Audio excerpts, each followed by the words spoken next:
तो फ्रेंड्स, स्वागत है आपका हमारे इस वीडियो में। मेरा नाम है चंदन कुमार। आप देख रहे हैं मेरा यूट्यूब चैनल ब्लॉग बेस।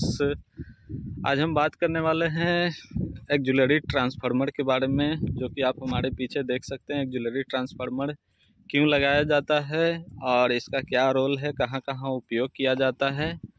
और डीएफसीसी में जो स्टेशन की दूरी कम की गई, जो इंडियन रेलवे में स्टेशन जो होते हैं 5 से 7 किलोमीटर 8 किलोमीटर के डिस्टेंस पे होते थे, डीएफसीसी में उसको कम करके 30 से 35 किलोमीटर बढ़ा करके उसको डिस्टेंस को बढ़ा करके 30 से 35 किलोमीटर का डिस्टेंस रखा गया है। तो आखिर बीच में कम्युनिकेशन के लिए क्या लगाया जाता है, ताकि जो सिग्नल के कम्युनिकेशन है वो कंटिन्यू हो सके। तो इसी पे हम बात करने वाले हैं। सबसे पहले हम बताते हैं आपको कि जो ऑटो ट्रांसफार्मर ऑक्सिलरी जो ट्रांसफार्मर है, आप देख सकते हैं ये जो ऑक्सिलरी ट्रांसफार्मर है, अब ये हर एक जगह पे नहीं लगा होता, ये कुछ कुछ लोकेशन पे लगा होता है। जैसे जहाँ पे लेवल क्रॉसिंग गेट हो वहाँ पे सप्लाई के लिए लगाया जाता है। और कहीं एसएनटी का पोटाहट आप हमारे पीछे देख सकते हैं, ये एसएनटी का पोटाहट है। तो यहाँ पे भी सप्लाई देने के लिए इसका उपयोग किया जाता है। स्टेशन पे भी लगे होते हैं और आप देख सकते हैं दोनों लाइन पे है, अप एंड डाउन दोनों लाइन पे लगे हैं। तो इसका जो होता है उपयोग स्टेशन पे भी लाइटिंग के लिए होते हैं, गेट पे भी होते हैं, पोटाहट पे भी होते हैं।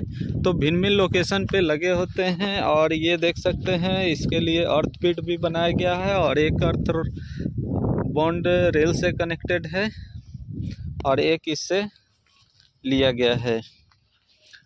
और आप देख सकते हैं इस पे कोई चढ़ न जाए, इसके लिए बैरियर भी लगाया गया है। और डीओ फ्यूज है जो कनेक्टेड है इसके कैटनरी के थ्रू, यह कॉन्टैक्ट से भी जंपर के पीजी क्लैंप के द्वारा ये कनेक्टेड है। तो ये भिन्न भिन्न रेटिंग के होते हैं, 5 kVA, 10 kVA, 25 kVA, 100 kVA। ये अलग अलग जैसे जिसका रिक्वायरमेंट है उसी के अनुसार इसको लगाया जाता है। तो इसी रिगार्डिंग तो ये बेसिकली कभी कभी इसका जो डीओ फ्यूज होता है वो गिर जाता है, तो इलेक्ट्रिकल डिपार्टमेंट के जो टीआरडी ओएचए स्टाफ होते हैं वो डीओ फ्यूज ऑपरेटिंग रॉड के द्वारा इसको क्या करते हैं, लगाते हैं। कभी कभी इसका फ्यूज जो होता है वो भी ख़राब हो जाता है, जल जाता है, तो वो भी चेंज किया जाता है। और इसके बगल में आप देख सकते हैं यही पोटाहट है। तो बेसिक ये चीज़ होता है कि दोनों जहाँ भी पोटाहट बना होगा वहाँ पे दोनों लाइन पे एटी लगे होंगे, अप एंड डाउन दोनों लाइन पे लगे होंगे। ऐसा इसलिए किया जाता है ताकि जब भी किसी एक लाइन का ब्लॉक हो तो सप्लाई कंटिन्यू मिलता रहे और कोई भी सप्लाई में बाधा नहीं हो पोटाहट के लिए। अगर एक लाइन का ब्लॉक है तो अप लाइन का ब्लॉक हुआ है तो डाउन लाइन से ये सप्लाई उसको मिलता रहे। अगर दोनों लाइन का ब्लॉक हो जाता है तो मैक्सिमम ब्लॉक 3 घंटे से ज़्यादा नहीं दिया जाता है, क्योंकि यहाँ पे यूपीएस भी लगा होता है, अनइंटरप्टेड पावर सप्लाई बैटरी के साथ कनेक्टेड होता है। तो वो उसका मैक्सिमम टाइम 3 घंटा ही होता है। तो मेजर ब्लॉक कभी दिया जाता है तो कभी सुनने में आता है कि स्काडा फेल हो गया, इसका सिग्नलिंग का सिस्टम फेल हो जाता है, इसीलिए कभी भी 3 घंटे से ज़्यादा का ब्लॉक नहीं दिया जाता है। और ये इसका जंक्शन बॉक्स है, इससे ही इसमें सर्किट है और इसके द्वारा केबल के थ्रू ये अंदर ही उसमें पोटाहट में सप्लाई के लिए गया है। अब हम बात करते हैं डीएफसीसी में स्टेशन को कम करने के लिए क्या किया गया है। स्टेशन की संख्या कम कर दी गई है और डिस्टेंस जो है 2 स्टेशनों के बीच के डिस्टेंस को बढ़ा दिया गया है। तो बीच में जो स्टेशन न बना करके क्या किया गया है, पोटाहट को ही बनाया गया है, जो स्टेशन का ही मेनली काम करते हैं सिग्नल को कंटिन्यू करने के लिए।